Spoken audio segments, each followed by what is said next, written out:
एक तरह से आपने भड़ास निकाली है, लेकिन इसके साथ साथ और बहुत सारे कारण हैं जिसकी चर्चा हम पहले भी कर चुके हैं। और एक बात तो और लगती है जो आपने कहा कि क्या लालू तेजस्वी से हो रही है अंदर ही अंदर बात, ये बातें कहीं ना कहीं चल जरूर रही है। क्या तो अलग मैटर है। मैं कुछ ऐसे लोगों को भी जानता हूं जो कुछ लोग उसको पुश करते थे कि उनकी खबर बनेगी, और कुछ लोग उसी फैकल्टी से थे, उस खबर वाले फैकल्टी से ही जो मना कर रहे थे कि देखिए थोड़ा सा ज़्यादा हो रहा है, इसको इससे मत कीजिए। सीधी सी बात है कि जो आप देख रहे हैं कि भारतीय जनता पार्टी जिस अभी इस स्टेट में है, जिस स्टेट ऑफ वे में है, जिस तरह का उसका संगठन है, अभी भारतीय जनता पार्टी के सामने खड़ा होकर के आप कोई भी फैसला नहीं कर सकते हैं। हाँ, ये जो आंकड़ा है, अगर भीतर ही भीतर आप जुगाड़ कर लेते हैं, जुटा लेते हैं 272 का, तो भारतीय जनता पार्टी को आप सड़क पे ला सकते हैं। 2017 में आपने देखा कि लालू प्रसाद ने थोड़ा सा किया तो उनसे नाराज हो गए। 2022 में फिर देखा आपने कि भारतीय जनता पार्टी से नाराज हो गए। फिर 2024 में लालू से नाराज हो गए, और ये नाराजगी उनकी बनी रही है। इसका ऐसा ही उनके साथ जो काम करने वाले लोग हैं उनके साथ भी। जबकि दिलीप जायसवाल के बारे में मैं आपको बता दूं कि पिछले 20 साल से वो जब जितने दिनों तक कोषाध्यक्ष रहे हैं भारतीय जनता पार्टी के, सबसे ज़्यादा उनका सामना नीतीश कुमार से ही हुआ है। क्योंकि सुशील मोदी के काम से जब भी उनको जरूरत महसूस होती थी तो नीतीश कुमार सुशील मोदी के बीच में वो खड़े नजर आते थे। पनोरमा ग्रुप, जो सोचता है वो करता है। नमस्कार, भारत लाइव पे आप सभी का एक बार फिर से बहुत बहुत स्वागत है। चर्चा गर्म है। बिहार में नीतीश कुमार को एनडीए गठबंधन के तरफ से, यानी भारतीय जनता पार्टी के तरफ से, नरेंद्र मोदी के तरफ से नीतीश ने जो डिमांड पूरी की है वो कहीं ना कहीं बिहार की राजनीति में चर्चा गर्म कर रहा है। लेकिन क्या नीतीश की सारी डिमांडें पूरी हो चुकी है? देखिए, 59,000 करोड़ रुपए की राशि मिली है। बिहार को विशेष पैकेज मिला है। बिहार में विकास होगा। अगर इस राशि का सही जगह पर इस्तेमाल हो जाए तो बिहार में वाकई में विकास संभव है। कई जगहों पर नीतीश कुमार ने इन्वेस्टमेंट तो किए, लेकिन क्या राजधानी पटना के अलावा बिहार के जो तमाम शहर हैं उसमें फैक्ट्रियां चालू हो पाई? क्या जमीन मिल पाया? क्या कई मुद्दे हैं। इन मुद्दों के बीच में एक चर्चा ये है कि नीतीश कुमार की कुछ डिमांड नरेंद्र मोदी ने पूरी नहीं की, यानी नीतीश कुमार की डिमांड अधूरी ही रह गई है, और इस अधूरी डिमांड से नीतीश के मन में नाराजगी है। बात करें अगर चंद्रबाबू नायडू की, तो 15,000 करोड़ की राशि उनको दी गई है। अब नीतीश कुमार को ज़्यादा मिल गया, चंद्रबाबू नायडू को कम मिल गया, ये कैसे संभव हो सकता है? दोनों ने सरकार बचाई है नरेंद्र मोदी की, तो भाई दोनों को बराबर मिलना चाहिए। खबर ये है कि दोनों के मन में इस बात को लेकर के कहीं ना कहीं द्वेष पैदा हो गया है, और इस मौके के इंतजार में राहुल हैं, तेजस्वी यादव हैं कि कैसे 2024 समाप्त होते होते सरकार भी समाप्त कर दी जाए। चर्चा गर्म में आज इन तमाम विषयों पर चर्चा होगी। बाबा जुड़ चुके हैं। बाबा लगातार आप देखते होंगे विधानसभा के जो मानसून सत्र चल रहे थे उसमें बाबा थे, और वहाँ से क्या अपडेट आ रहा था इस पर वो चर्चा कर रहे थे। तो एक बार फिर से अब स्टूडियो में बाबा से बातचीत होगी।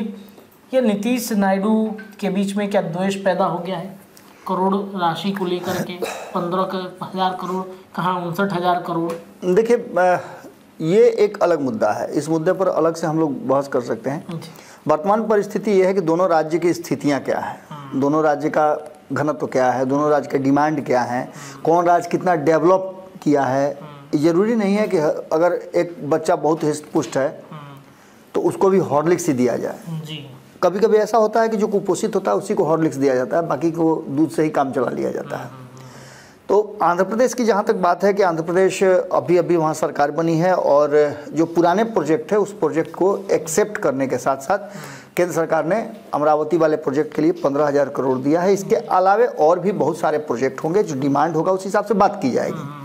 लेकिन सबसे ज़्यादा बिहार को लेकर के है। कारण है कि बिहार को लेकर के जो स्थितियां हैं वो कहीं ना कहीं इस बात की तरफ इशारा कर रही हैं कि बिहार, जो सीएजी की रिपोर्ट आई है उस रिपोर्ट में भी आपने देखा होगा कई मुद्दों पे पिछड़ा हुआ है। हालांकि जीडीपी ग्रोथ दिखाया जा रहा है, अगर आप प्रति व्यक्ति आय की बात करें वहाँ भी पिछड़ा हुआ है। दैट मीन्स कि बिहार को विशेष इंजेक्शन की जरूरत है या विशेष पौष्टिक की जरूरत है। तो वो पौष्टिक कहाँ से आएगा? तो निश्चित रूप से केंद्र सरकार से आएगा। इन सारी बातों को लेकर के नीतीश कुमार कहीं ना कहीं जिस तरह की परिस्थितियां बनी हैं, नीतीश कुमार ने तो बोल भी दिया है कि नहीं ठीक है, हमको जो चाहिए था वो मिला, अभी और भी बहुत सारी बातें हैं जो हम लोग करेंगे आगे चल के। तो कौन कौन सा डिमांड है जो मोदी ने रिजेक्ट कर दिया नीतीश कुमार? देखिए, नीतीश कुमार को कई दिन से हम लगातार बोल रहे हैं कि नीतीश कुमार काफ़ी एकदम अलग तरह के नेता हैं, एकदम अलग तरह के। वो अपनी बातों को बहुत ठोक पटक के रखते हैं और अगर उनकी बात नहीं माने हो तो उनको नाराज़गी भी बहुत ज़्यादा हो जाती है। आपने देखा होगा कि अपने इर्द गिर्द के लोगों को भी बहुत लंबे समय तक वो साथ नहीं रख पाते हैं, क्योंकि उनकी कौन सी बात उनको कब खराब लग जाए ये कहना बड़ा मुश्किल होता है। बिल्कुल। भारतीय जनता पार्टी ने भी समय समय पर नीतीश कुमार के साथ जो व्यवहार किया है उस व्यवहार को लेकर के आपने नीतीश कुमार का एक्शन भी देखा होगा, चाहे वो 2013 वाली बात हो। भारतीय जनता पार्टी ने नीतीश कुमार इतने बड़े नेता होते हुए भी इनको पीछे कर दिया और नरेंद्र मोदी को आगे कर दिया, उसके लिए नाराज हुए। 2017 में आपने देखा कि लालू प्रसाद ने थोड़ा सा किया तो उनसे नाराज हो गए। 2022 में फिर देखा आपने कि भारतीय जनता पार्टी से नाराज हो गए। फिर 2024 में लालू से नाराज हो गए और ये नाराजगी उनकी बनी रही है। इसका ऐसा ही उनके साथ जो काम करने वाले लोग हैं उनके साथ भी रहा है। लेकिन नरेंद्र मोदी और नीतीश कुमार के बीच में सिमिलरिटी ये है कि दोनों लगभग एक तरह के नेता हैं और दोनों अपनी कुर्सी और अपने इमेज पर बहुत ज़्यादा ध्यान देते हैं। तो ऐसी स्थिति में अगर नरेंद्र मोदी ने किसी को कोई टास्क दे दिया, वो नहीं हुआ, किसी कोई डिमांड कर दिया, नहीं पूरा हुआ, तो वो नाराज हो जाते हैं। वही नीतीश कुमार में भी है और नीतीश कुमार तो और पहले से है। बिल्कुल, क्योंकि वो नरेंद्र मोदी से पहले से राजनीति बिल्कुल उनके पहले से राजनीति कर रहे हैं, उनके पहले से पावर में भी है। तो पावर बिल्कुल जानते हैं वो पावर सेंट्रलाइज कैसे किया जाता है। केंद्र में मंत्री रहे हैं, विभागों कई विभागों, उन्होंने तो यहाँ तक कि रेल मंत्री रहते हुए इस्तीफा तक दे दिया था।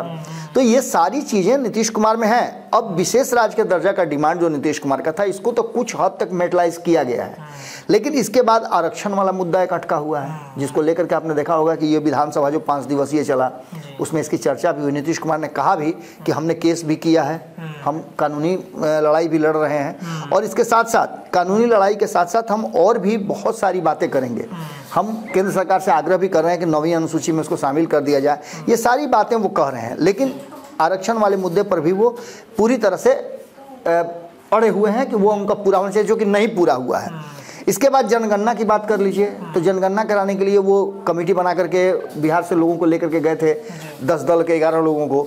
उस समय भी नरेंद्र मोदी ने उनकी बात नहीं मानी थी, तो वो भी एक डिमांड उनका अभी तक पेंडिंग पड़ा हुआ है। इसके अलावा सेंट्रल यूनिवर्सिटी की डिमांड जो उन्होंने की थी, आपको याद होगा, जिसको लेकर के नीतीश कुमार की बड़ी किरकिरी हुई थी, इस डिमांड को भी अभी पूरा करना बाकी है। तो ये कुछ डिमांड है, कुछ ग्रीवांसेज हैं। सबसे बड़ा मुद्दा जो था नीतीश कुमार का वो सेंट्रल यूनिवर्सिटी का था जी। तो इस वजह से मतलब लगता है कि शायद ये कमजोर नस है। नीतीश कुमार ने नरेंद्र मोदी की जो कमजोर नस है, देखिए नीतीश कुमार और नरेंद्र मोदी दोनों एक दूसरे की कमजोर नस से अच्छी तरह से वाकिफ हैं। नीतीश की सबसे बड़ी बात है कि नीतीश की कमजोर नस उनके जो अधिकारी हैं वो हैं, कारण कि वो अपने मंत्रियों को तो भ्रष्टाचार बहुत लंबा चौड़ा करने नहीं देते हैं वो, कारण कि सारा सब कुछ जो है वो रहता है अधिकारियों के हाथ में ही। और अधिकारी दाएं बाएं नहीं करते हैं। जैसे ही आपको पता चलेगा ना कि भ्रष्टाचार कर रहा है, जैसे ही आपको पता चलेगा ट्रांसफर पोस्टिंग कर रहा है ना, तो उस मंत्री पर तुरंत ट्रांसफर पोस्टिंग कैंसिल।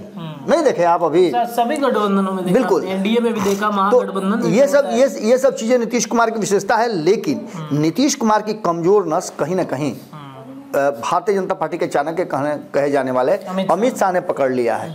और जो आज मैंने देखा कि दिलीप जायसवाल जब पहुंचे, जो नए नए अध्यक्ष बने हैं विधान परिषद में, जब पहुंचे तो नीतीश कुमार को सम्राट चौधरी बता रहे थे।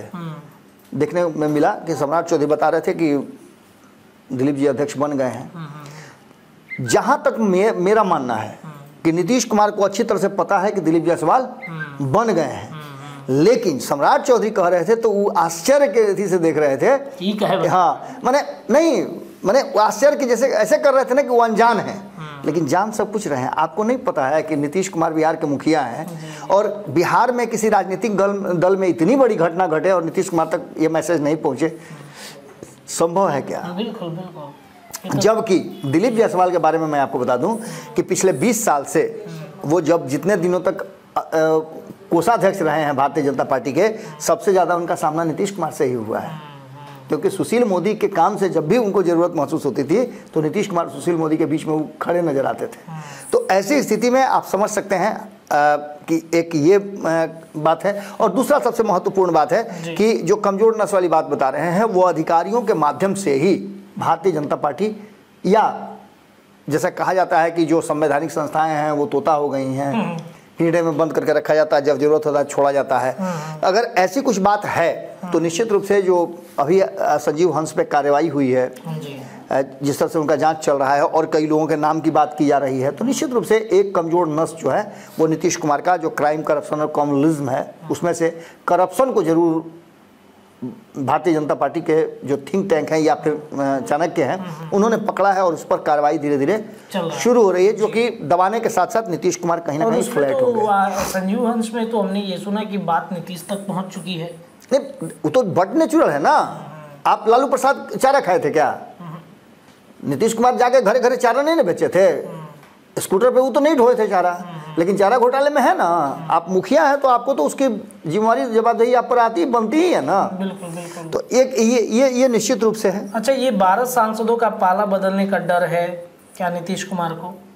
देखिए, निश्चित रूप से चर्चा तो जबरदस्त चल रही है, क्योंकि ये 12 सांसद नीतीश कुमार के रडार से बाहर हैं।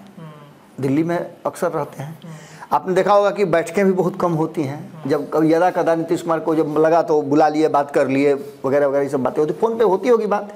लेकिन बॉडी लैंग्वेज अगर देखा जाए तो बॉडी लैंग्वेज में डायरेक्ट तो उनका कनेक्शन ललन सिंह से है जी। और ललन सिंह का बॉडी लैंग्वेज बदला है। एक तरफ कहा यह जा रहा है कि नीतीश कुमार अभी बहुत कुछ सोच रहे हैं, अभी बहुत फैसले लेंगे, और ललन सिंह का एक बयान बाबा हम सदन में बता देते हैं दर्शकों को कि वो 99 सांसदों की चर्चा कर रहे थे। जी जी। उन्होंने कहा कि सांप सीढ़ी का खेल आप जानते हैं ना, 99 पर जाके जब सांप डसता है तो सीधे नीचे घसक आते हैं। जी बिल्कुल बिल्कुल, बयान ललन सिंह दे रहे थे। बिल्कुल। ये सारी चीजें जो हैं कहीं ना कहीं नजर आ रही है, और विपक्ष जो है पूरी तरह से तैयारी में भी लगा हुआ है कि यदि कोई ऐसा मौका लगता है, आगे हम बताएंगे ही, ऐसा कोई मौका लगता है तो होगा। लेकिन नीतीश के 12 को सांसद जो हैं वो निश्चित रूप से रडार पर जरूर हैं भारतीय जनता पार्टी के। किस वक्त और हालात के इंतजार में है नीतीश कुमार? देखिए, आने वाले इसी साल में दिसंबर में 4 राज्यों के चुनाव होने हैं। जी।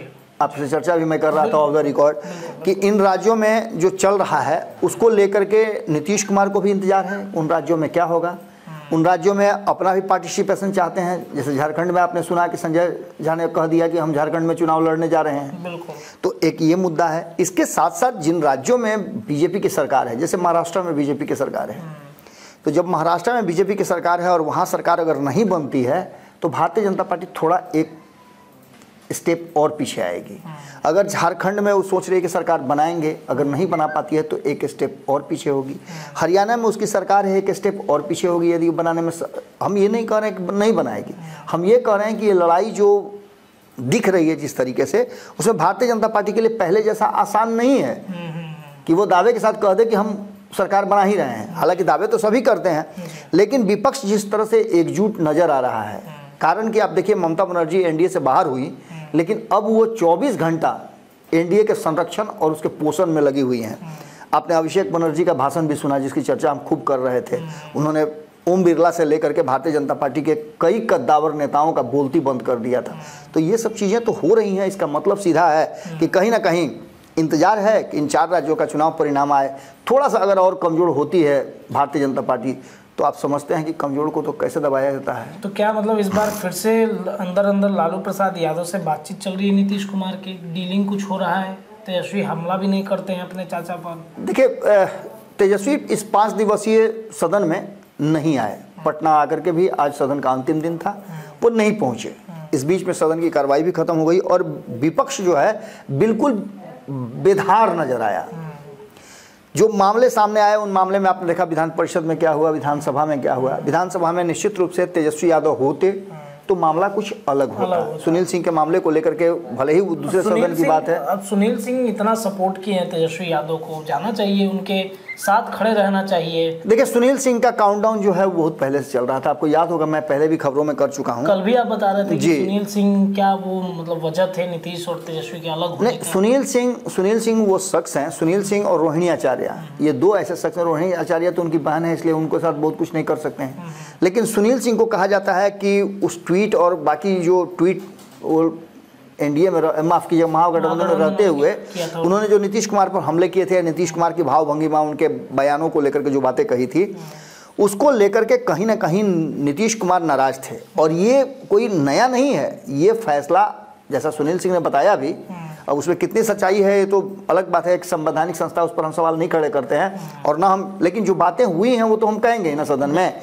सदन में एक तरफ ये प्रतिवेदन शामिल होने के बाद आज वैसे ही उसको सर्वसम्मत से पारित करके और उनकी सदस्यता समाप्त करा दी गई। दूसरी तरफ सुनील सिंह जब बोलने का उनको मौका मिला पहले पक्ष में, जब सदन की कार्रवाई शुरू हुई तो उन्होंने उनका मामला जब आया तो उन्होंने कहा कि भाई ऐसा कुछ है हमने किया नहीं है, हमको बोलने का मौका दिया जाए। इस बीच उन्होंने 2-3 सवाल भी खड़े किए। उन्होंने कहा कि एक आदमी को विधान परिषद का उपसभापति बनना था और एक आदमी को संसद जाना था, ये दोनों मिल करके मेरे विरुद्ध इस तरह की कार्रवाई किए हैं जबकि मेरा इसमें कोई दोष नहीं है। ये सारी बातें कह करके उन्होंने एक तरह से अपने भड़ास निकाली है। लेकिन इसके साथ साथ और बहुत सारे कारण हैं जिसकी चर्चा हम पहले भी कर चुके हैं। और एक बात तो और लगती है जो आपने कहा कि क्या लालू तेजस्वी से हो रही है अंदर ही अंदर बात, तो ये बातें कहीं ना कहीं चल जरूर रही है। ये इसका आधार क्या इसका बेस लाइन यही है कि जब सुनील सिंह को रास्ते से हटाया गया, इससे पहले भी आपको याद होगा कि कई ऐसे नेता हैं जिनको रास्ते से हटाया गया जो नीतीश कुमार पर हमला करते थे जी। अब इस बार नंबर सुनील सिंह का लगा है, तो सुनील सिंह को यदि रास्ते से हटाया गया है तो ये बातें अब कही जा रही हैं भीतर खाने में कि सुनील सिंह ने जिस तरह से संबंधों को बिगाड़ने का काम किया था, आज एक बार फिर से सुनील सिंह का हटने के बाद वो संबंधों को ठीक करने की कोशिश की जा रही है। यही कारण है कि तेजस्वी यादव ने सदन में आकर के नीतीश कुमार का विरोध करना उचित नहीं समझा। अगर नीतीश कुमार के सामने वो पड़ते और जो कार्रवाई हुई है उस कार्रवाई पर विरोध तो जरूर उनको करना पड़ता, चुप तो रह नहीं सकते थे। तेजस्वी नीतीश के संबंध के लिए एक बात कहा जाए तो सुनील सिंह की कुर्बानी हो गई। बिल्कुल ऐसा लग रहा है। चर्चाएं भी हैं, आगे अब हम इस पर और भी ज़्यादा गंभीरता से बात करेंगे तो और भी कई तथ्य होंगे। अभी बहुत सारी बातें हैं। आज जब मैं निकल रहा था सुनील सिंह का चेहरा उदास जरूर था, हालांकि उन्होंने अपनी बातें मीडिया के सामने रखी हैं और यही नहीं, हम भी फोन किए थे उनको, बिल्कुल तुझे कहाँ है सर, तो बोले रोड पे आ गए हम, कहाँ जाएंगे। नहीं, मेरे साथ भी आमना सामना हुआ, हम लोगों के बीच में अभिवादन हुआ, एक दूसरे को हमने अभिवादन किया। लेकिन जो चेहरे का भाव था, सुनील सिंह एक कहा जाए तो बहुत ही सुलझे हुए पॉलिटिशियन थे, इसमें कोई दो राय नहीं है। पढ़ लिख करके आते थे और उनको पता था कि हमको कौन सी बात कहनी है, कौन सी बात नहीं कहनी है। लेकिन कभी कभी होता क्या है ना कि अधिक ज्ञान होने के बाद और अधिक ज्ञानियों का जमावड़ा आपका इर्द गिर्द हो जाए तो ऐसी स्थिति में बहुत सारी चीज़ें बदल जाती हैं। कुछ ज्ञानियों का जमावड़ा भी उनके इर्द गिर्द हो गया था। जो ज्ञानी लोग उनको खूब ज्ञान दे रहे थे, ऐसे उखाड़ दो, ऐसे कबार दो। तो उखाड़ कबार में हुआ क्या कि सुनील सिंह कहीं ना कहीं हल्का फुल्का मिसगाइड हुए और जिसका नतीजा है कि सुनील सिंह खुद ही ओवरलैप हो गए उनके। आपको याद होगा कि ये तो ऑफ द रिकॉर्ड बात है, लेकिन कई लोगों को मैं जानता हूं जो लगातार वो ट्वीट कर रहे थे, तो कई लोगों ने कहा कि थोड़ा सा इस पर कंट्रोल कीजिए। खुद लालू यादव तेजस्वी भी टोक चुके हैं। लालू तेजस्वी का तो अलग मैटर है। मैं कुछ ऐसे लोगों को भी जानता हूं जो कुछ लोग उसको पुश करते थे कि उनकी खबर बनेगी, और कुछ लोग उसी फैकल्टी से थे, उस खबर वाले फैकल्टी से ही, जो मना कर रहे थे कि देखिए थोड़ा सा ज़्यादा हो रहा है, इसको इसे मत कीजिए, क्योंकि आप एक माननीय हैं, आपका एक असर है, आप सदन में नेता के साथ अब हैं, सदन में आप सचेतक हैं पार्टी के अपने। तो ये सारी बातें थी, लेकिन चलिए जो होना होता है वही होता है। सुनील सिंह ने झुकना स्वीकार नहीं किया। मैं लगातार कह रहा हूँ कि अगर झुक जाते तो हो सकता है कि उनकी सदस्यता बच जाती, लेकिन अगर वो नहीं झुके और भारतीय जनता पार्टी, एनडीए गठबंधन, नीतीश कुमार इस घटना को लेकर के पहुंचे और उनकी सदस्यता समाप्त हुई, और पूरी तरह से राष्ट्रीय जनता दल आज भी सदन में, मैं बता दूं आपको कि जब ये कहा जा रहा था कि लोकतंत्र की हत्या हुई है तो इस पर काफ़ी नाराज हो गए सभापति अवधेश नारायण सिंह। उन्होंने कहा कि इनका भी नाम लिखिए, ये संवैधानिक संस्था को बता रहे हैं कि लोकतंत्र की हत्या हुई है, जबकि संवैधानिक संस्था ने इसका फैसला किया है। इसके अलावा चर्चा ये भी हुई कि रामबली चंद्रवंशी का जब आप लोग करा रहे थे तो उस समय आप लोगों को क्यों नहीं समझ में आया कि ये अशोक चौधरी भी तो बता रहे थे कि रामबली चंद्रवंशी के साथ क्या हुआ, भूल गए हैं क्या? नहीं, बिल्कुल ये सारी चर्चाएं हो रही थी और उसमें बताया गया कि जब रामबली चंद्रवंशी आपके पार्टी विरोधी गतिविधि कर रहे थे तो उनके लिए उनका सदस्यता जा सकता है, तो आपने तो संसद का अपमान किया है, आपने तो विधान परिषद और उसके नेता का अपमान किया है, संसद के अंदर किया है, तो आपका बनता है कि नहीं बनता। तो ऐसी स्थिति में एक पॉइंट जो है थोड़ा सा हल्का ही हो, लेकिन शैडो के पीछे वो नजर आ रहा है। हाँ, शैडो के पीछे, पर्दे के पीछे ये बात समझ में आ रही है। अभी क्यों नहीं अलग हो जाते? क्या 4 राज्यों के जो भाजपा के चुनाव है, मतलब चुनाव जो है उसमें भाजपा के डैमेज होने का इंतजार कर रहे हैं, रिजल्ट का इंतजार कर रहे हैं? देखिए, आप कभी देखे हैं कि हाथी को कोई जानवर खाते हुए? और ना हाथी को कोई जानवर खा पाता है। हाथी को अगर खाना है तो हाथी के मरने के बाद ही खाता है कोई।